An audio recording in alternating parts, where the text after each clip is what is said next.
Good afternoon students, मेरी आवाज आ रही सभी को? हाँ, ठीक है। इंपॉर्टेंट कन्वेंशन ऑफ इन्वायरमेंट, पर्यावरणीय हम समझौते आज पढ़ने वाले हैं, ठीक है। इंग्लिश में इसको क्या बोलते हैं? कन्वेंशन। इन्वायरमेंट से रिलेटेड जो इंपॉर्टेंट कन्वेंशन है वो आज हम लोग पढ़ने वाले हैं, ठीक है। तो ये जो है हमारा करंट अफेयर्स प्लस इन्वायरमेंट का जो टॉपिक है उसके अंदर ये चीज़ें आ जाएंगी, तो आपके लिए काफ़ी हेल्प इसमें हो जाएगी। तो शुरू करें, चलो।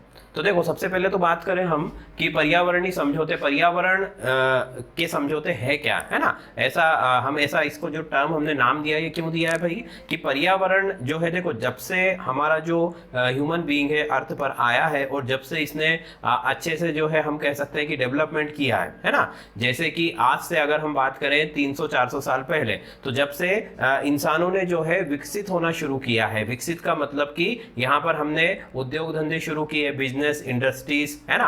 फिर धीरे धीरे आगे चल के हमने अलग अलग तरीके के व्हीकल्स बनाए, वाहन बनाए, है ना, इंजन्स बनाए, पेट्रोल मिल गया फिर, और पेट्रोल के कारण जो है पेट्रोल से चलने वाली कई सारी चीजें बनाई गई, है ना। धीरे धीरे आबादी बढ़ती गई तो पेड़ काटने लगे, जंगल को जो है खत्म होने लगे। तो इन सब चीजों से हमारा जो इन्वायरमेंट है, जो पर्यावरण है, उसको बहुत भारी नुकसान धीरे धीरे हो रहा है, ठीक है। अब शुरू शुरू में तो क्या था कि आबादी बहुत ज्यादा कम थी, इसीलिए जो हमारे ये जो सारे जो कि हार्मफुल इफेक्ट थे जो ह्यूमन बीइंग कर रहा था, जो मनुष्य कर रहा था पर्यावरण के ऊपर, उससे उतना ज्यादा लोगों का उस तरफ ध्यान नहीं जाता था, है ना, क्योंकि लोग कम थे और अर्थ पर जो जगह है वो बहुत ज्यादा थी। बट जैसे जैसे पॉपुलेशन बढ़ रही है ना, धीरे धीरे अब हम देखेंगे कि 700-750 करोड़ जो है आबादी हो गई है लगभग पूरे विश्व की। तो इतनी ज्यादा पॉपुलेशन हो जाने के बाद अब यहां पर क्या हो रहा है कि इन सब चीजों का इफेक्ट धीरे धीरे दिखने लगा है ना।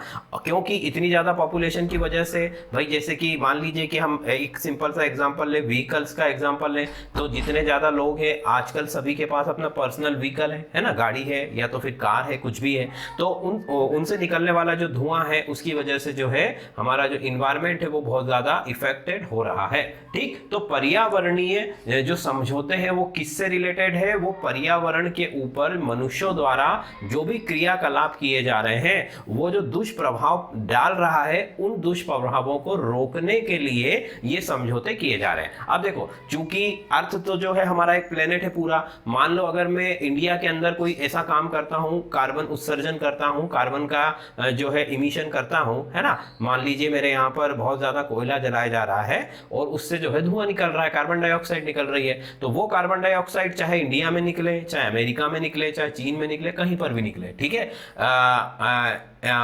अंत में जाकर के वो पूरी पृथ्वी का जो एटमॉस्फेयर है उसको खराब करेगी, है ना। हाँ, ये बात जरूर है कि जहां पर वो उत्सर्जित होगी उस जगह का इन्वायरमेंट पर ज्यादा इफेक्ट डालेगी और दूसरी जगह थोड़ा कम डालेगी, पर ओवरऑल अगर देखा जाए तो वो है तो पृथ्वी पर ही, है ना। अगर मान लो टेम्परेचर अर्थ का बढ़ेगा तो वो तो पूरी अर्थ का टेम्परेचर बढ़ेगा, है ना। अगर ऐसा तो है ही नहीं कि अमेरिका जो जगह है वहां का जो पूरा अर्थ का जो रीजन है वहां पर बहुत ज्यादा टेम्परेचर हो गया और इस तरफ कम हो गया, ऐसा नहीं होगा। जो क्लाइमेट है पूरे विश्व का, है ना, पूरे विश्व का जो जलवायु है उसमें जो परिवर्तन होगा उससे सभी देश प्रभावित होंगे। इसीलिए जितने भी देश हैं पूरे विश्व के अंदर, उन सभी ने मिलजुल करके जब इन दुष्प्रभावों को वो देखने लगे तो उन्होंने कहा, ठीक है, जब वो इन दुष्प्रभावों को देखने लगे तो उन्होंने कहा कि भाई नहीं, इसको रोकने के लिए हमको कुछ ना कुछ करना चाहिए। और इसी वजह से सारे देशों ने मिलकर के कुछ समझौते किए, कुछ कन्वेंशन किए, कुछ एग्रीमेंट्स किए और ये सब निर्धारित किया कि भाई हम लोग क्या करेंगे, पर्यावरण को ज्यादा नुकसान नहीं पहुंचाएं,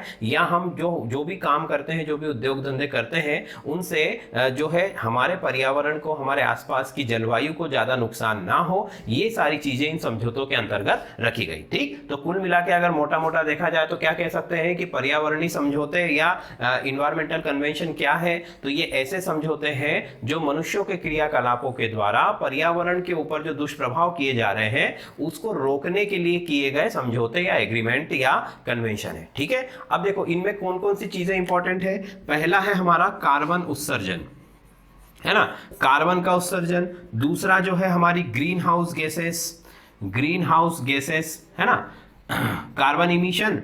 और दूसरा है ग्रीन हाउस गैसेस, है ना। और इसके अलावा जो है ओजोन को जो है, ओजोन लेयर जो है हमारी, उसको खराब करने वाले जो भी हमारे एलिमेंट्स हैं उनके लिए जो है रोकने के लिए ये सब समझौते किए गए हैं। ठीक है, 3 चीजें अच्छे से याद रखना कि पर्यावरणीय समझौतों में किन चीजों को रोकने के लिए काम किया गया या एग्रीमेंट किया गया। सबसे पहले तो कार्बन इमिशन है ना, कार्बन का उत्सर्जन, दूसरा ग्रीन हाउस गैसों को रोकना, और तीसरा जो है ओजोन लेयर को खराब होने से बचाना। ठीक है, अब ये सब चीजें जो है ये किसी ना किसी तरीके से पूरी हमारी अर्थ का जो टेम्परेचर है उसको बढ़ाती हैं। अब देखो एक एक करके मैं बता देता हूं जल्दी जल्दी, फिर हम हमारे जो समझौते हुए हैं उन पर आएंगे। ठीक है, तो कार्बन इमिशन का मतलब क्या है कि कार्बन जैसे कि हमारा धुआं है ना, सबसे ज्यादा धुआं वाहनों से भी निकलता है, धुआं फैक्ट्रियों से भी निकलता है, कोई कहीं पर भी कोई भी चीज जलाई जाएगी तो वहां से धुआं निकलेगा। ठीक है, तो वो जो धुआं निकलता है उसमें कार्बन होता है ना। अब उसमें गैसेस भी हो सकती है, जैसे कार्बन डाइऑक्साइड, कार्बन से रिलेटेड जितनी भी गैसेस है वो सब इसमें हो सकती है। कार्बन डाइऑक्साइड है, कार्बन मोनोऑक्साइड है। तो ये जब वातावरण में जाती है तो क्या होता है, ये ग्लोबल वार्मिंग को प्रोड्यूस करती है, मतलब कि जो हमारी पृथ्वी है उसके टेम्परेचर को क्या करती है, धीरे धीरे बढ़ाने लगती है। ठीक, अब जब टेम्परेचर धीरे धीरे बढ़ेगा तो क्या होगा, उससे दिक्कत क्या है कि जो आइस बग है हमारे, जो हिमखंड है, उनका बर्फ पिघलेगी और समुद्र में आएगी, जिससे आसपास के जो समुद्र के तटीय क्षेत्र हैं वो सब क्या हो सकते हैं, आने वाले समय में डूब सकते हैं, है ना, इसलिए ये खतरा है। दूसरा, ग्रीन हाउस गैसों की बात करें तो कार्बन डाइऑक्साइड एक सबसे हम कह सकते हैं कि बहुत ही ज्यादा मात्रा में उत्सर्जित की जाने वाली ग्रीन हाउस गैस है, जो पृथ्वी पर सबसे ज्यादा मात्रा में उत्सर्जित की जाती है। ठीक है, अब कार्बन डाइऑक्साइड, इसी के साथ बहुत सारी गैसें दूसरी भी आती हैं, बट सबसे ज्यादा carbon dioxide green house gas है। ये भी क्या करती है कि अर्थ जो है उसकी जो एनर्जी है उसको ट्रैप कर लेती है ना। जैसे ये सन से एनर्जी अंदर आई और ये कार्बन डाइऑक्साइड अगर एटमॉस्फेयर में है तो वो उस एनर्जी को बाहर जाने नहीं देती है, जिसकी वजह से टेम्परेचर बढ़ने लगता है। ये सब कहानी हम पहले भी पढ़ चुके हैं, इसलिए मैं शॉर्ट में आपको बता रहा हूँ। ठीक, फिर ओजोन लेयर, ओजोन लेयर को सबसे ज्यादा नुकसान किससे है भाई, CFC से, क्लोरोफ्लोरोकार्बन से, है ना। क्लोरोफ्लोरोकार्बन मतलब ये एक तरीके का इंटर हेलोजन कंपाउंड है। हेलोजन एक फैमिली है, ग्रुप नंबर 17 है ना। समूह 17 का जो है इसमें 5 तत्व है, fluorine, chlorine, bromine, iodine, astatine. ठीक है, ये इन तत्वों को हेलोजन कहा जाता है ना। तो ये जो आपका कंपाउंड है क्लोरोफ्लोरोकार्बन, ठीक है, तो मतलब कि यहां पर क्लोरीन और फ्लोरीन का एक कंपाउंड है और इसी वजह से ये क्या करता है, ये ओजोन लेयर को खराब करता है। बात समझ में आ गई। तो अब इन सब चीजों को रोकने के लिए अलग अलग स्तर पर, ठीक है, अलग अलग समय में कई सारे समझौते हुए, है ना, और उन्हीं समझौतों को आज हम एक एक करके पढ़ने वाले हैं। ठीक, तो देखो सबसे पहले आपका आता है कि भाई जलवायु परिवर्तन, आपका जो वातावरण है ना, आपका जो एटमॉस्फेयर है, उस एटमॉस्फेयर से रिलेटेड सबसे पहला, या हम यूं कहें अगर उसको मैं क्लियर कर दूं कि एनवायरनमेंट, है ना, पर्यावरण से संबंधित पहला समझौता कौन सा है, ये पहला क्वेश्चन आता है। ठीक है, तो ये तो सब हमको पता चल ही गया है। अब एक एक करके हम समझौतों की बात करते हैं। ठीक है, फटाफट जो इंपॉर्टेंट चीजें हैं उनको देख लेते हैं। तो देखो पहला जो समझौता है हमारा, सबसे पहला, है ना, तो वो कौन सा है, स्टॉकहोम कन्वेंशन या स्टॉकहोम समझौता। ये सबसे पहला लिखो, स्टॉकहोम कन्वेंशन या स्टॉकहोम समझौता जो है ये इन्वायरमेंट से रिलेटेड सबसे पहला कन्वेंशन है। ठीक है, इन्वायरमेंट से रिलेटेड सबसे पहला कन्वेंशन है, इसीलिए बहुत ज्यादा इंपॉर्टेंट है, आपको इसको अच्छे से याद रखना है। ठीक है, स्टॉकहोम कन्वेंशन जो है कब हुआ था, ये हुआ था 1972 में। कब हुआ था, 1972 में, 1972 में। ठीक, किस लिए हुआ था, तो ऑब्वियसली पर्यावरण की सुरक्षा के लिए। ठीक है, पर्यावरण सुरक्षा के लिए जो है ये समझौता हुआ था। ठीक है, अब ये समझौते किन के बीच में हुए, क्योंकि समझौता जो होता है वो किसी ना किसी के बीच में होता है, तो ये दुनिया भर के जितने भी देश हैं उन सभी के बीच में ये आपस में ये समझौता हुआ है। ठीक, दुनिया भर के सारे देशों ने क्या किया, आपस में मिल गए, है ना, मिलने के बाद उन्होंने बातचीत की, विचार विमर्श किया, ठीक है, मीटिंग्स करी बहुत सारी, है ना, ये कोई एक दिन में नहीं होती है चीजें, तो बहुत समय लगता है इनको करने में। और आखिर में फिर उन्होंने ये तय किया कि भाई कुछ उन्होंने एक पेपर के ऊपर सारी चीजें लिख ली, उसी को हम कहते हैं कि समझौता है, एग्रीमेंट है, और सभी देश उसका पालन करेंगे। ठीक है, ऐसी सबसे आशा की जाती है कि भाई सभी देश इसका पालन करेंगे। जैसे कि मान लो कार्बन उत्सर्जन की बात है, तो लोगों ने कहा कि भाई आप अपने देश के अंदर इतना लिमिट एक दे दी कि भाई इससे ज्यादा आप कार्बन उत्सर्जन ना करें, है ना, इससे ज्यादा आप जो है क्लोरोफ्लोरोकार्बन ना बनाएं, इससे ज्यादा जो है आप ग्रीन हाउस गैसें ना बनाएं। तो ऐसा जब सभी देश फॉलो करेंगे तो धीरे धीरे करके क्या हो जाएगा, अर्थ का जो ओवरऑल जो कंटेंट है वो कम हो जाएगा इन चीजों का, है ना। तो ये इस तरीके के समझौतों में यही चीज की जाती है। तो स्टॉकहोम समझौता पर्यावरण की सुरक्षा से संबंधित है और 1972 में ये हुआ था। ठीक है, अच्छा, ये सब समझौते कराता कौन है, तो ऑब्वियसली यूनाइटेड नेशन कराएगा, है ना, संयुक्त राष्ट्र संघ कराएगा, क्योंकि वही जो है एक ऐसा संगठन है जो सारे देशों को जोड़ करके रखता है, तो वही ये सब सारी चीजें कराता है। ठीक, तो स्टॉकहोम समझौता पहला, ये इंपॉर्टेंट है। ठीक है, अब दूसरा, इसके लगभग 20 साल के बाद, कितने साल के बाद, 20 साल के बाद, है ना, 1992 में, ठीक है, 1992 में एक बहुत ही इंपॉर्टेंट जो है यहां पर हम कहेंगे कि आपका जो है सम्मेलन हुआ था, जिसको कहा जाता है पृथ्वी सम्मेलन। कौन सा सम्मेलन है ये, पृथ्वी सम्मेलन, या इंग्लिश में इसको कहते हैं अर्थ समिट। क्या कहते हैं, अर्थ समिट, पृथ्वी शिखर सम्मेलन या अर्थ समिट। ठीक, अब ये अर्थ समिट जो है ये क्या, इसमें क्या हुआ भाई, इसमें भी वही सब चीजें हैं। देखो टॉपिक तो सारे सेम ही है, पर्यावरण की सुरक्षा, पृथ्वी की सुरक्षा के लिए अर्थ समिट किया गया। 1992 के अंदर जो है अर्थ समिट हुआ। अर्थ समिट के अंदर 1992 में ये चीजें डिसाइड की गई। ठीक है, मतलब इन्हीं चीजों को आगे बढ़ाया गया। पहले तो क्या है कि भाई ठीक है बात करके छोड़ दिया, फिर लोगों ने उस पर ध्यान देना छोड़ दिया। धीरे धीरे करके फिर उन लोगों ने क्या किया कि नहीं यार ये चीजें सीरियस होने वाली हैं आगे के टाइम में, तो उन्होंने जो है इसको और अच्छे से जो है बढ़ाया। ठीक, कौन सी जगह पर हुआ था ये सम्मेलन, तो लिख लो ब्राजील का एक शहर है रियो। ठीक है, किस देश का शहर है ये, ब्राजील।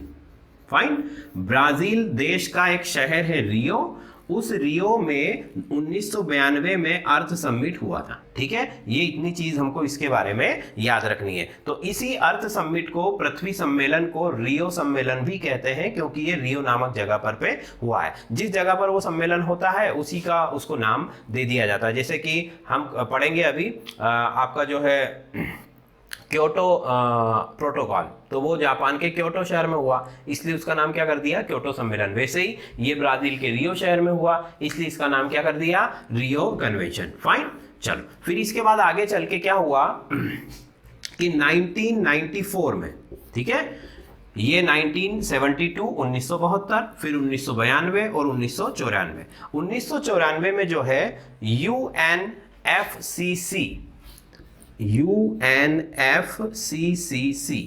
इसका गठन हुआ। ठीक है, UNFCC इसका फुल फॉर्म क्या है, लिख लो जल्दी से, यूनाइटेड नेशन। UN का मतलब तो क्या है, यूनाइटेड नेशन। F का मतलब क्या है, फ्रेमवर्क। F का मतलब क्या है, फ्रेमवर्क। C का मतलब कन्वेंशन ऑफ क्लाइमेट चेंज। ठीक है, convention of climate change. In 3 C का मतलब भी आपको समझ में आ गया। F का मतलब है फ्रेमवर्क। ठीक है, तो यूनाइटेड नेशन फ्रेमवर्क, ठीक है, कन्वेंशन ऑफ क्लाइमेट चेंज, जलवायु परिवर्तन से संबंधित जो आपका संयुक्त राष्ट्र संघ है उसने एक आधारभूत एक फ्रेमवर्क तैयार किया है ना, एक स्ट्रक्चर तैयार किया जिसके अंतर्गत सभी देशों को जो है चलना था। और ये एक तरीके का ये जो संगठन था इसने क्या किया कि भाई देखो, जैसे कि जो पृथ्वी सम्मेलन में जितने देशों ने भाग लिया था वही के वही सारे देशों ने इसमें भी भाग लिया। लगभग यहाँ पर 196 देशों ने भाग लिया। कितने देश थे यहाँ पर, 196, मतलब 196 जो है आपके यहाँ पर कंट्री इन्वॉल्व थी। ठीक, अच्छा, इसी को जो है COP कॉप भी कहा जाता है। ठीक है, इसी को क्या कहा जाता है, COP कॉप। इस COP का मतलब क्या है, कॉन्फ्रेंस ऑफ पार्टीज, है ना, पार्टी का मतलब देश। जैसे हम कहते हैं ना कि भाई कोई डील करता है तो बोलता है ना कि सामने वाली पार्टी, तो वैसे ही वो पार्टी का मतलब यहाँ पर क्या है कि वो सामने वाला या जो देश है वहां पर जितने भी इन्वॉल्व है, जितने भी मेंबर्स हैं, उन सभी को पार्टी कहा जाता है। तो कॉन्फ्रेंस का मतलब समझते ही हम सभी लोग, कॉन्फ्रेंस करना एक तरीके की मीटिंग, कॉन्फ्रेंस ऑफ पार्टीज, है ना, इसको COP भी कहा जाता है।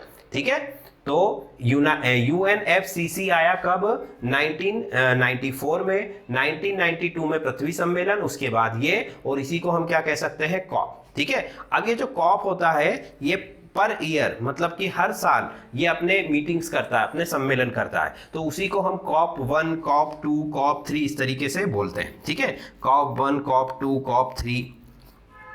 और अभी हाल ही में देखें तो कॉप 24 हुआ है, कहां पर? पोलैंड के अंदर। ठीक है, ये भी आपका सबसे लेटेस्ट इनका जो है समिट था कि कॉप 24 कहां पर हुआ था? पोलैंड में। ठीक है, और ये सबसे लेटेस्ट इनका सम्मेलन था, और ये हर साल इनके सम्मेलन होते रहते हैं। ठीक है, चलो अब आगे चले। तो देखो यहीं से जो है, यहीं से अगर हम बात करें तो देखो आगे क्या हुआ कि कॉप 3, कॉप 1 जो है ये हुआ 1995 में, है ना। कॉप 2 जो हुआ 1996 में, और कॉप 3 जो हुआ 1997 में हुआ। फाइन, बात समझ में आ रही इतनी? ठीक है, तो ये मैं आपको क्यों बता रहा हूं वो भी मैं आगे अभी आपको समझ में आ जाएगा। तो ये इतनी चीजें तो आपको याद हो गई, है ना। सबसे पहला सम्मेलन स्टॉकहोम समझौता, दूसरा जो है पृथ्वी सम्मेलन, है ना। अच्छा, एक और चीज मैं आपको बता देता हूं कि यहां पर हम दो चीज पढ़ेंगे, एक तो होगा कन्वेंशन और एक होगा हमारा प्रोटोकॉल, है ना।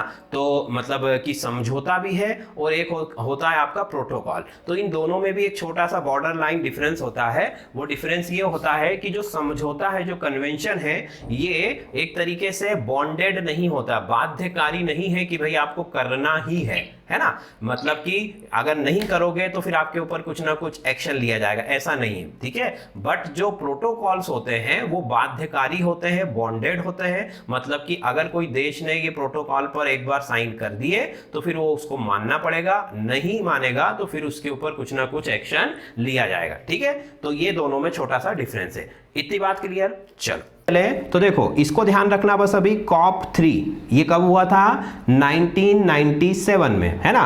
कॉप का मतलब आपको बता चुका हूं, कॉन्फ्रेंस ऑफ पार्टीज, मतलब कि जो देश UNFCCC के मेंबर्स थे उन देशों का पर ईयर जो है एक मीटिंग होती है, उसी मीटिंग को हम कहते हैं कॉप 1, कॉप 2, कॉप 3। ठीक है, अब ये जो कॉप 3 है इसी का एक और नाम है जो आपने बहुत अच्छे से सुना भी होगा शायद। ठीक है, इस कॉप 3 का क्या नाम है? इस कॉप 3 का नाम है क्योटो प्रोटोकॉल। क्या नाम है इसका? Kyoto protocol. Kyoto protocol. ठीक है, ये बहुत इंपॉर्टेंट है। कॉप 3 क्योटो प्रोटोकॉल कहां पर हुआ था? ये जापान के क्योटो शहर में हुआ था, है ना। जापान के क्योटो शहर में हुआ था। ठीक है, कब हुआ था? 1997 के अंदर हुआ था, 1997 के अंदर। ठीक है, इसकी डेट भी हम याद रखेंगे कि 30 नवंबर 1997 से इस पर काम शुरू हुआ, है ना। मतलब इसका ड्राफ्ट लेकर के आए। भाई जैसे हमें पता है ना संसद की कार्यवाही कैसे होती है हमारे देश के अंदर, पहले कुछ लोग मिलके उसका एक ड्राफ्ट, एक मसौदा तैयार करते हैं, फिर उस पर विचार विमर्श होता है, फिर फाइनली जाकर के वो पारित होता है, मतलब कि पास होता है। वैसे यहाँ पर भी होता है। तो 30 नवंबर से लेकर के 12 दिसंबर तक, ठीक है, इस पर जो है विचार विमर्श हुआ, इसका ड्राफ्ट तैयार हुआ और फाइनली 12 दिसंबर 1997 को ये पारित कर दिया गया। ठीक है, 12 दिसंबर 1997 को क्या कर दिया गया? ये पारित कर दिया गया। और इस पर जो है 196 देशों ने जो है हस्ताक्षर किए। 196 देशों ने हस्ताक्षर किए। 30 नवंबर 1997 से लेकर के ये 12 दिसंबर तक इस पर चला और 12 दिसंबर को फाइनली ये पास कर दिया गया। ठीक, और ये जो लागू है, ये लागू कब से हुआ? 4 फरवरी, ये लागू कब हुआ? 4 फरवरी 2005 से लागू हुआ। कब से लागू हुआ? 4 फरवरी 2005 से। वो भी मैं आगे अभी आपको बताऊंगा। ठीक है, 2005 में ये क्रियाशील हुआ था। अब देखो इतना टाइम कैसे लग गया? 2005 में ये लागू हुआ या क्रियाशील हुआ। 2001 के अंदर जो है इसके नियम बनाए गए, है ना, बहुत सारे, चूंकि प्रोटोकॉल था, है ना, तो नियम बनाए गए कि भाई ऐसा नहीं करने पर ऐसा होगा, है ना, या जो भी उनके रूल्स रेगुलेशन थे वो सब 2001 में बनाए गए। ये भी एक आता है क्वेश्चन कि 2001 में कॉप 7 का जो आपका समिट हुआ था, है ना, कॉप 7, इस कॉप 7 के अंदर इसके सारे नियम कानून बनाए गए, ठीक है। इसके सारा जो भी आपके रूल्स रेगुलेशन थे वो कब बनाए गए, 2001 में। कौन से सम्मेलन के अंदर, कॉप 7 सम्मेलन के अंदर, ठीक। और ये कहां पर हुआ था, तो ये हुआ था, ठीक है, माराकेश, ठीक है। माराकेश एक जगह का नाम है, वहां पर यह हुआ था 2001 में कॉप 7 सम्मेलन के अंतर्गत। तो देखो फिर से बताता हूं कि क्योटो प्रोटोकॉल जो है कब पारित हुआ, 12 दिसंबर 1997, ठीक है। इसके रूल्स रेगुलेशन कब बने, 2001 में कॉप 7 में, और ये लागू कब हुआ, 2005 में। इतनी बात सबको समझ में आ रही है, ठीक है। अब देखो थोड़ा सा आगे और चलते हैं। ये जो क्योटो प्रोटोकॉल है इसका जो है 2 फेज है ना। क्योटो प्रोटोकॉल की कितनी फेज है, 2 फेज हैं। कौन कौन सी फेज है, देखो क्योटो प्रोटोकॉल में 2 फेज है। देखो पहली फेज तो जो है वो 2008 से लेकर के 2012 तक, 2008 से लेकर के 2012 तक जो है इसको कहा जाता है फेज 1 या फर्स्ट, ठीक है। इसको हम ऐसे भी बोल सकते हैं। क्यों, ऐसा क्यों है, देखो होता क्या है कि लॉन्ग टर्म ये सारे समझौते होते हैं, कोई एक आधी साल या साल 6 महीने के लिए नहीं होता है। ये तो भाई हर देश में सरकार अलग अलग है, कभी बदल भी सकती है, तो ये बहुत लंबे लंबे समय के लिए ये समझौते होते हैं, क्योंकि जलवायु पर जो परिवर्तन है वो भी लंबे समय में ही दिखाई देता है। ऐसा तो है ही नहीं कि आज ही टेम्परेचर 10 डिग्री है और कल 15 हो जाएगा, है ना। 1850 से लेकर के अभी तक हमारी जो अर्थ है उसके टेम्परेचर में लगभग 1 से 1.5 डिग्री का अंतर आया है ना। सुनने में ये बहुत ज्यादा नहीं लगता है ना, बट अगर देखा जाए तो अगर अर्थ के क्लाइमेट के हिसाब से देखा जाए तो ये परिवर्तन बहुत ज़्यादा है और ये नुकसान कारक है। इसलिए जो है ये परिवर्तन को हम छोटा नहीं कह सकते। तो 2008 से 2012 तक पहला फेज चला, फिर 2013 से लेकर के 2020 तक जो है हमारा दूसरा फेज चला, सेकेंड, ठीक। अब चूंकि ये 2020 में खत्म होने वाला था, है ना, तो 2020 में जैसे ये खत्म होने वाला था उसी से पहले ही जो है हमारा दूसरा एक प्रोटोकॉल या दूसरा हम कह सकते हैं कि रूल्स रेगुलेशंस का एक नया उन्होंने लेकर के आ गए, उसको कहा गया पेरिस समझौता। कौन सा समझौता आएगा अब अगला, पेरिस समझौता, पेरिस जलवायु समझौता, ठीक है। तो इसको पहले जल्दी से नोट कर लो, फिर हम पेरिस समझौते की बात करेंगे। इतनी चीज समझ में आई कि नहीं आई भाई, क्योटो सम्मेलन के बारे में किसी को कोई दिक्कत तो नहीं है। देखो हमें हर चीज का एक्सपर्ट नहीं बनना है, हमें क्या बनना है, जनरलिस्ट बनना है। जो हम एग्जाम हम दे रहे हैं उस एग्जाम्स के बारे में, उस एग्जाम्स में हमें हर विषय से संबंधित क्वेश्चन पूछे जाते हैं, ठीक है। तो अब एक व्यक्ति हर विषय में पूर्ण रूप से आप कहो कि पारंगत हो जाए, ऐसा तो नहीं हो सकता है। तो वो क्वेश्चन जो है हमारा जनरल नॉलेज का ही ये पूरा एग्जाम है। हर विषय का, हर सब्जेक्ट का हमको एक जनरल नॉलेज, एक हमें जनरलिस्ट उसके अंदर होना चाहिए ताकि हम हमारा एग्जाम क्लियर कर सकें, ठीक है। अगर एक्सपर्ट बनने की चाह है किसी को तो वो पीएचडी करे, फिर अगर एग्जाम क्लियर करना है तो हमें बेसिक इंफॉर्मेशन और हमारा जो कॉमन सेंस है, करंट अफेयर्स है, इनको लेकर के चलना है। और हमारा मेन मोटिव क्या है, एग्जाम को क्लियर करना, ठीक है। तो एग्जाम को क्लियर करने से संबंधित जो जो चीजें मैं आपको यहाँ पर बताता हूँ वो तो कम से कम आपको याद रखनी ही है। इसके अलावा फिर आप अपनी मेहनत करके जो भी जहाँ से जो निकाल सके वो आप पढ़िए, ठीक है। चलो तो ये हो गया भाई, जल्दी से बोलो। फिर अगला अपन करें पेरिस समझौता।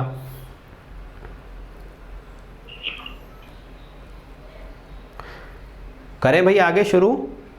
Yes sir.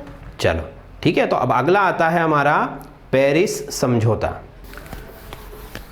तो देखो 2020 में जो है हमारा ये खत्म होने वाला है, कौन सा, आपका जो क्योटो प्रोटोकॉल है ये खत्म हो जाएगा। और इसीलिए जो है 2015 से ही पेरिस समझौते के ऊपर काम होना शुरू हो चुका है, ठीक है। अब पेरिस समझौता है क्या, तो देखो नाम से क्लियर है सबसे पहले तो कि पेरिस समझौता कहाँ पर कौन सा हुआ था, पेरिस में हुआ होगा, तो उसका नाम क्या है, पेरिस समझौता। अब ये कौन से कॉप के कौन से सम्मेलन के अंतर्गत हुआ, तो ये हुआ कॉप 21 में। कौन से सम्मेलन में हुआ, कॉप 21 में, ठीक। 2015 को जो है 2015 को जो है ये पारित किया गया और 2016 से ये क्या है, लागू है ना। 2015 को ये पारित कर दिया गया, 2016 से ये क्या है, लागू है। अब ये एक तरीके का क्या है, पेरिस जलवायु समझौता, मतलब कि पेरिस क्लाइमेट कन्वेंशन, क्लाइमेट से रिलेटेड है। मतलब कि इसके अंदर जो है मुख्य रूप से किन चीजों पर ध्यान दिया गया, तो इसमें एक ही मुख्य चीज है, वो है कार्बन का एमिशन, है ना। मतलब कार्बन जो है उत्सर्जन जो है उसको कैसे रोका जाए या कम किया जाए, इसके ऊपर यहां पर विशेष रूप से ध्यान दिया गया। अब कार्बन इमिशन जो है, देखो यहां पर दुनिया में दो तरीके के देश है, एक है विकसित देश और एक कौन सा है, विकासशील देश। मतलब कि एक तो डेवलप्ड कंट्री और एक अंडर डेवलपमेंट चल रही है। तो डेवलप्ड कंट्री जो है, विकसित देश जो है, वो पिछले कई 100 सालों से कार्बन का इमिशन कर रहे हैं, कार्बन का उत्सर्जन कर रहे हैं। तो इसीलिए उनकी रिस्पॉन्सिबिलिटी ज़्यादा है कि वो कार्बन के इमिशन को कम करे, है ना। और इसी वजह से जो है उनसे ज़्यादा एक्सपेक्टेशन होती है। बट एक्चुअल में विकसित देश जो है, हमारे डेवलप्ड कंट्री जो है, वो इन सब चीज़ों को लेकर के ज़्यादा सीरियस नहीं है। उसका एग्जांपल हमें देखने को मिलता है कि भाई 2017 में अमेरिका जो है हमारा, वो इस पेरिस समझौते से इसने बायकॉट कर लिया। ठीक है, ये भी आपको इंपॉर्टेंट चीज़ है, याद रखना है कि 2017 में अमेरिका ने पेरिस समझौते को क्या कर दिया, बाय बाय कर दिया, वहाँ से बाहर निकल गया। और उसने उसके पीछे रीज़न क्या बताया कि भाई पेरिस समझौता जो जलवायु परिवर्तन की जो शर्तें बता रहा है, जो चीज़ें फॉलो करने के लिए बोल रहा है, वो अमेरिका नहीं कर सकता है। क्यों? क्योंकि उससे अमेरिका के हितों को नुकसान है ना। कैसे नुकसान है कि भाई देखो, अमेरिका कार्बन उत्सर्जन करने में कौन सा है, नंबर 1 है ना, पहले नंबर पर आता है ये कार्बन एमिशन में। दूसरे नंबर पर आता है चाइना, ठीक है, दूसरे नंबर पर कौन आता है, चाइना। तीसरे नंबर पर आता है सोवियत यूरोपीय यूनियन, है ना। कौन सा यूनियन, यूरोपीय यूनियन, इसमें कई सारे देश हैं। और चौथे नंबर पर आता है हमारा भारत। तो ये भी आप याद रख सकते हो कि कार्बन उत्सर्जन में पहले नंबर पर कौन सा देश है, अमेरिका। दूसरे नंबर पर कौन सा देश है, चीन। तीसरे नंबर पर यूरोपियन यूनियन और चौथे नंबर पर भारत, है ना। अगर देश की बात की जाए तो भारत का तीसरा नंबर है, क्योंकि यूरोपीय यूनियन में कई सारे देश हैं। और ओवरऑल अगर ग्रेडिंग की बात करें तो भारत का कौन सा नंबर है, चौथा। तो अब अमेरिका से सबसे ज़्यादा एक्सपेक्टेशन है कि भाई अपने कार्बन का उत्सर्जन कम करें। जैसे भारत ने इस पेरिस समझौते में क्या प्रॉमिस किया है कि भारत ने इस पेरिस समझौते में ये बात प्रॉमिस की है कि भाई 2030 तक हम हमारा जो कार्बन उत्सर्जन है वो 2015 की तुलना में, है ना। ये शब्दों पर आप विशेष रूप से ध्यान दें कि 2030 तक 2015 की तुलना में हम 33 से लेकर 35% तक कार्बन जो एमिशन है उसको क्या करेंगे, कम करेंगे। ये भारत ने प्रॉमिस किया है, कहां पर, पेरिस समझौते में। बात समझ में आ रही। तो भारत ने कितने % कार्बन को कम करने का वादा किया है या वहां पर साइन किया है, तो उसने जो है हमारा 33 से लेकर 35% तक इमिशन को कम करने का वादा किया है। अब ये कम कैसे होगा, तो देखो कम करने के लिए क्या करना पड़ेगा कि भाई जैसे जहाँ से ये उत्सर्जन होता है, पहले उस जगह को फाइंड आउट करो, जहाँ जहाँ पर कोयला जलेगा, जहाँ जहाँ पर इंडस्ट्री काम कर रही है, चिमनियाँ हैं, धुआं निकलेगा, तो वहाँ वहाँ पर कार्बन उत्सर्जन होगा। अब इसको कम करने के जो ऑप्शंस है वो क्या है हमारे पास कि भाई हम सोलर प्लांट लगाएं बड़े बड़े, है ना। सोलर प्लांट लगाएंगे तो क्या होगा कि बिजली जो है सूरज की मदद से बनेगी और जो है हमारा कोयला जलाने की ज़रूरत नहीं पड़ेगी, है ना। उसके बाद हम दूसरा विंड टरबाइन लगा सकते हैं या आपका जो जल विद्युत जिसको हम कहते हैं, है ना, वाटर टरबाइंस लगा सकते हैं। इस तरीके से आप बिजली बनाओ, ऊर्जा बनाओ और कार्बन को, कोयले को कम से कम जलाओ। जितना कम कोयला जलाओगे उतना ज़्यादा जो है आपका कार्बन का उत्सर्जन कम होगा। अब ऐसा करने के लिए क्या करना पड़ेगा कि भाई देखो सोलर प्लांट अगर लगाना है तो उसमें बहुत खर्चा आएगा और इसीलिए अमेरिका जैसे बड़े बड़े देश जो हैं, भाई देखो मान लो कोई एक इंडस्ट्री है वो चल रही है कोयले के ऊपर, अचानक से अगर हम चाहें कि वो कोयले को छोड़कर किसी दूसरी चीज़ पर चलने लगे तो उसके अंदर जो सारी मशीनरी है, जो भी सारे इक्विपमेंट्स हैं, वो सब क्या करने पड़ेंगे, हमको बदलने पड़ेंगे। इवन वहाँ के कुछ जो कारीगर है उनको भी बदलना पड़ेगा। तो ये जो चीज़ें हैं इन सब में बहुत खर्चा आता है, इसीलिए अमेरिका जो है वो इससे पीछे हट गया। उसने ये कह दिया कि भाई पूरा का पूरा नया सेटअप लगाने में बहुत ज़्यादा खर्चा है। इससे अमेरिका को बहुत ज़्यादा नुकसान होगा, हमारी अर्थव्यवस्था को, और इसीलिए हम पेरिस समझौते को नहीं मानेंगे और अमेरिका ने उससे बायकॉट कर लिया। ठीक, बट भारत अभी भी उसका एक सदस्य बना हुआ है और वो कोशिश कर रहा है लगातार, क्योंकि देखो भारत का क्या है, भारत तो विकास अभी कर ही रहा है ना। तो हमारे यहाँ अगर अब कोई नई इंडस्ट्री लगती है तो हम उसे शुरू से ही जो है सोलर पर चलाने की कोशिश करेंगे। चलो अब देखो अगले नंबर पर हम आते हैं कि ये जो पेरिस समझौता है आपका, ये कौन कौन सी लैंग्वेजेस में लिखा गया है ना। मतलब जो भी समझौता होता है, जैसे भारत में भी कोई एग्रीमेंट बनता है तो वो हिंदी और इंग्लिश में होता है जनरली। तो ये जो पेरिस समझौता है ये कौन कौन सी लैंग्वेज में है, तो वो भी लिख लो जल्दी जल्दी से। सबसे पहले लिखो इंग्लिश, ऐसे ही बोल देता हूं मैं, है ना, लिख लो इंग्लिश, फ्रेंच, उसके बाद में रशियन, स्पेनिश, अरबी और चीनी, इतनी भाषाओं में पेरिस समझौता किया गया। ठीक है, कौन कौन सी भाषा है, अरबी है, चीनी है,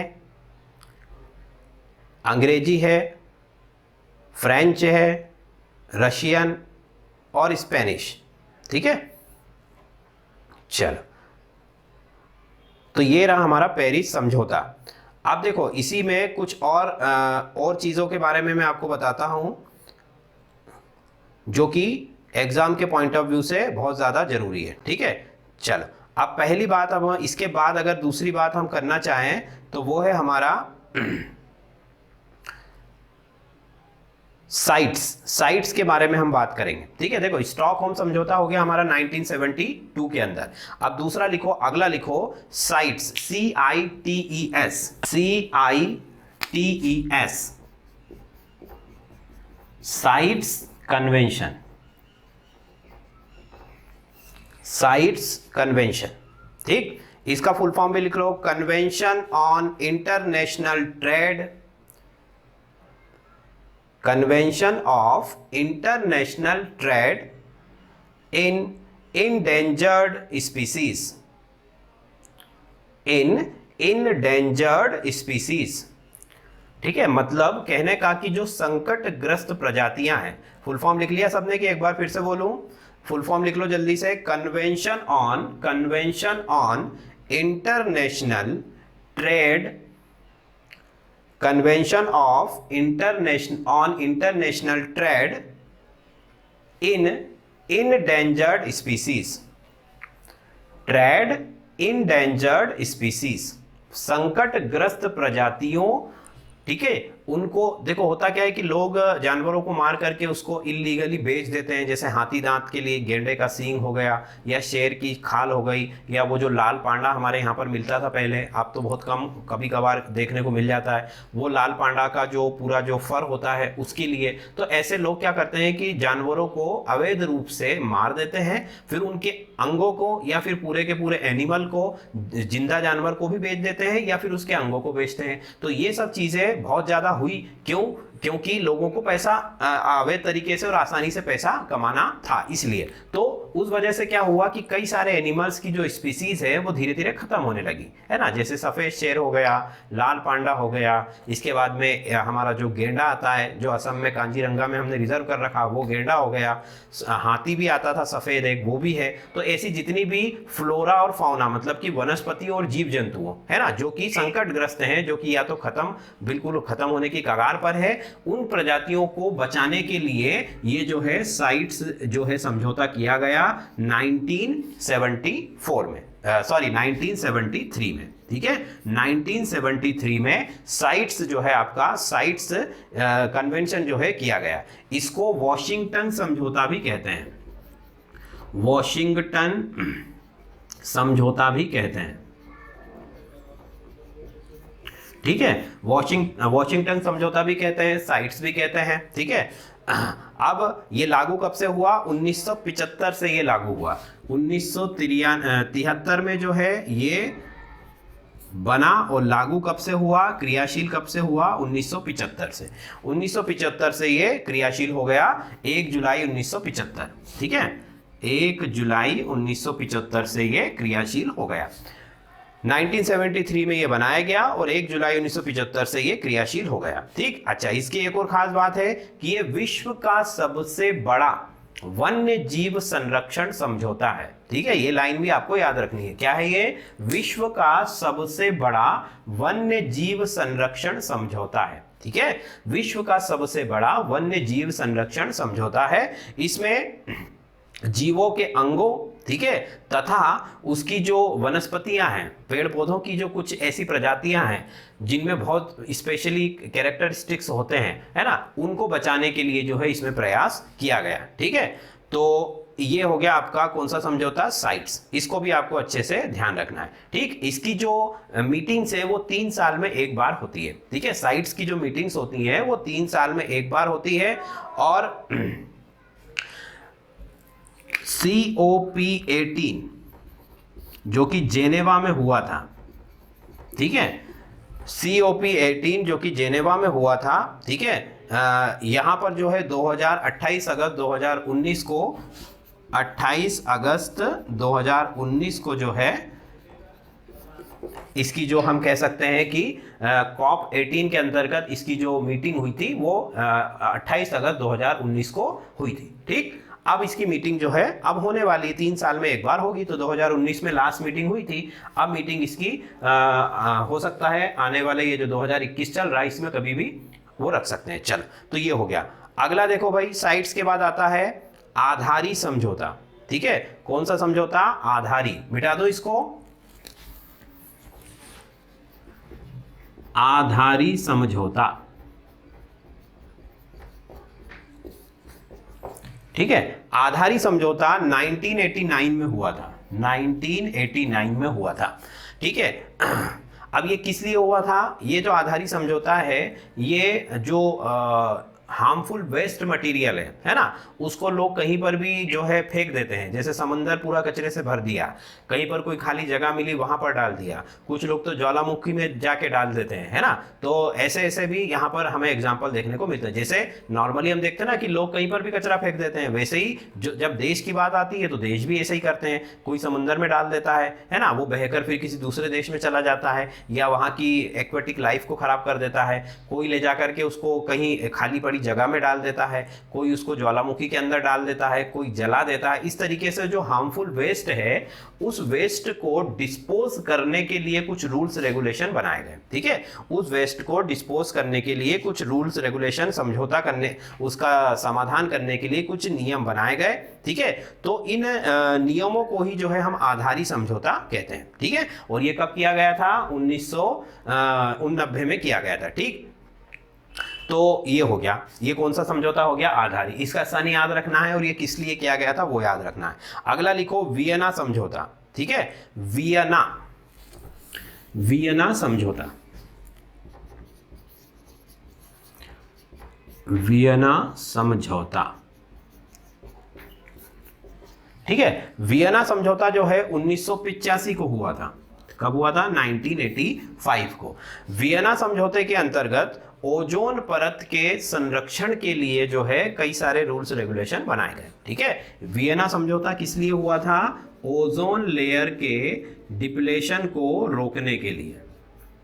ठीक है, ओजोन लेयर का संरक्षण करने के लिए वियना समझौता हुआ था। ठीक है, तो वियना समझौता जो है लागू हुआ था 1988 में। 85 में बना और 1988 में लागू कर दिया गया। और किस लिए किया गया? कि ओजोन परत को बचाना है। किससे बचाना है? कि ओजोन डिप्लेट करने वाले जो सब्सटेंस। क्या बोल रहे हो सर? किसी का माइक ऑन है, मतलब साउंड इको हो रहा है भाई। किसका माइक ऑन है? ऑफ कर लो फटाफट, दूसरों को डिस्टर्ब ना करें। ठीक है, ये अगला समझौता हो गया। इसके बाद अगला लिखो। देखो, हमें इन समझौतों में 2 समझौते हैं, एक तो क्योटो प्रोटोकॉल और एक पेरिस समझौता। इसको अच्छे से पढ़ना है थोड़ा सा। बाकी जो जितने भी हैं उनका आपको डेट, मतलब जो भी है आपका सन वगैरह याद रखना है और उसका नाम याद रखना है और वो किस लिए किया गया वो याद रखना है। ठीक, चल अब अगला लिखो। अगला लिखिए मॉन्ट्रियल प्रोटोकॉल। Montreal protocol. ठीक है। प्रोटोकॉल और कन्वेंशन में मैंने आपको पहले ही अंतर बता दिया है कि कन्वेंशन क्या है, बाध्यकारी नहीं है, पर प्रोटोकॉल कैसे होते हैं, बाध्यकारी होते हैं। ठीक है, तो मॉन्ट्रियल प्रोटोकॉल जो है 1987 में किया गया। ठीक है, और ये भी जो है आपके ओजोन लेयर से ही संबंधित है। 1987 में किया गया और ओजोन लेयर को बचाने के लिए ही किया गया। ठीक है, ओजोन परत से संबंधित है, ओजोन लेयर को बचाने के लिए किया गया। पर इसमें थोड़ा सा डिफरेंस है। डिफरेंस क्या है कि भाई जो पदार्थ ओजोन को खत्म करते हैं उनको बिल्कुल सीरियल वाइज कैसे कम किया जाए, है ना, मतलब एक्चुअल में उसको कम करने के बारे में सोचा गया। देखो समझौता करना एक बात है, बोल दिया कि हाँ करना है, बट उस वो होगा भी कि नहीं होगा, कैसे होगा, उस सब चीजों से डिटेल में अगर हम कहें कि कैसे डील किया गया तो वो मॉन्ट्रियल प्रोटोकॉल के अंतर्गत किया गया। मान लो CFC जो है वो ओजोन लेयर को खराब करता है ना, तो अब CFC किन किन चीजों से बनता है ना, जैसे रेफ्रिजरेटर से निकलता है, AC से निकलता है, तो इन चीजों के प्रोडक्शन को भी हम कैसे कम करें या उनमें कैसे चेंज करें कि इसमें से CFC ना बने, तो चरणबद्ध तरीके से, है ना, एक सीरियल वाइज जो है ओजोन लेयर को डिप्लेट करने वाले जो सब्सटेंस है उनको रोकने के लिए ये मॉन्ट्रियल प्रोटोकॉल पर कई सारे देशों ने साइन किए। ठीक, 16 सितंबर 1987, ठीक है, 16 सितंबर 1987 को ये पारित हुआ था। डेट भी लिख लो, 16 सितंबर 1987 को ये पारित हुआ था और 1 जनवरी 1989 को ये लागू कर दिया गया। ठीक है, 16 सितंबर 1987 को पारित हुआ, 1 जनवरी 1989 को क्या कर दिया गया, लागू कर दिया गया। ठीक है, और इसी के तहत 16 सितंबर को एक इंपॉर्टेंट डे सेलिब्रेट किया जाता है। कौन सा डे है, कोई बता सकता है क्या?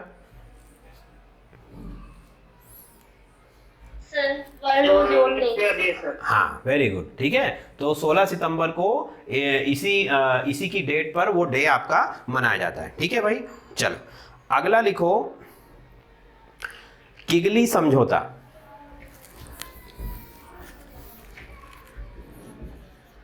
किगली, है ना, किगली समझौता। किगली समझौता जो है ये जो है ग्रीन हाउस गैसों के प्रोडक्शन को कम करने के उद्देश्य से किया गया था। ठीक है, किगली समझौता 2016 में किया गया। ठीक है, और क्यों किया गया, तो ग्रीन हाउस गैसेस जो हैं हमारी, उन ग्रीन हाउस गैसों का प्रोडक्शन कैसे कम किया जाए इस बारे में जो है ये समझौता किया गया। ठीक है, वास्तव में अगर देखा जाए तो मॉन्ट्रियल जो आपका डील हुई थी उसी का एक हम कह सकते हैं अमिटमेंट है, उसी में एक संशोधन किया गया। उसी संशोधन को जो है किगली कन्वेंशन के नाम से जाना जाता है। ठीक, मॉन्ट्रियल प्रोटोकॉल में ही एक अमिटमेंट किया गया, मतलब एक संशोधन किया गया। उसी संशोधन को क्या कहते हैं, किगली समझौता, जो 2016 में किया गया। और क्यों किया गया, ग्रीन हाउस गैसों को कम करने के लिए किया गया। ठीक, 197 मतलब 197 देशों ने इसको समर्थन दिया है। ठीक है, 197 देशों ने इसको समर्थन दिया है। ठीक है भाई, तो ये कुछ कन्वेंशन थे हमारे, और भी बहुत सारे हैं, है ना, बट अभी हमारा टाइम जो है वो खत्म हो चुका है, तो आज के लिए इतना काफी है। ठीक है भाई, बाकी की बात हम बाद में करेंगे।